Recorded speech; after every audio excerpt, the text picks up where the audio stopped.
Okay, now we're asked in this problem to find the eccentricity E of an ellipse. Now, you might be wondering, what the heck is eccentricity?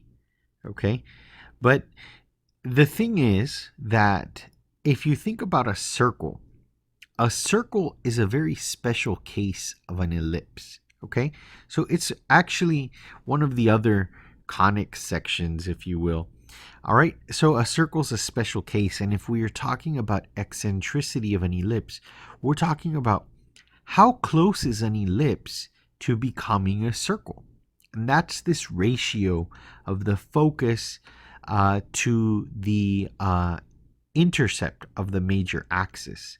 Okay, so I've given you the formula here. We're going to compute it together, but I'm just going to add in that the closer that the eccentricity is to 0, the closer that it is to being a circle. Okay, so that's just the whole idea of what we're going over. It's kind of one of those little facts, little known facts anyways about an ellipse.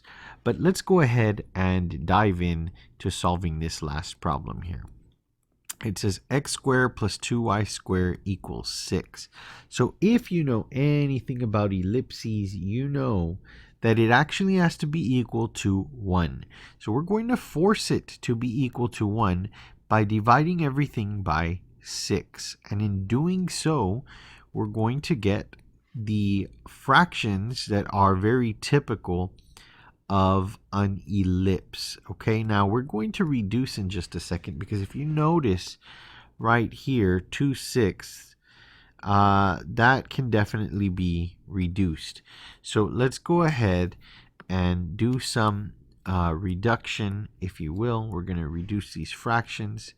It's going to look like this: x squared over 6 plus y squared over 3 equal to 1. Now that we've got this set up, well, let's identify what A and C are. Well, A is this guy right here, and it's really not that one. It's really the square root of that, because remember, x squared over A squared plus y squared over B squared.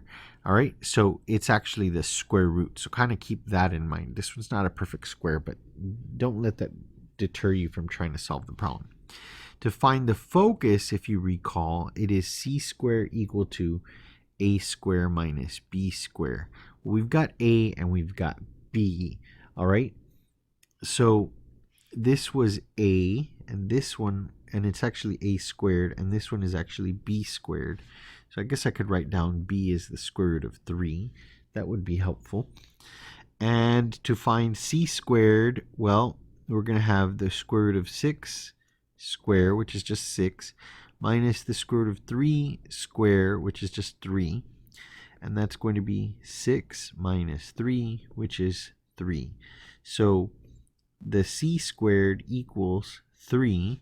So c equals the square root of 3. Okay?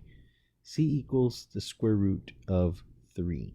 So if I'm talking about the eccentricity of an ellipse, of this ellipse anyway, I'm going to say, well, the eccentricity E is the ratio of C, which is the square root of 3, to A, which in this case is the square root of 6. And if we can extract that square root, just pull it out, we get 3 over 6, which is 1/2, right?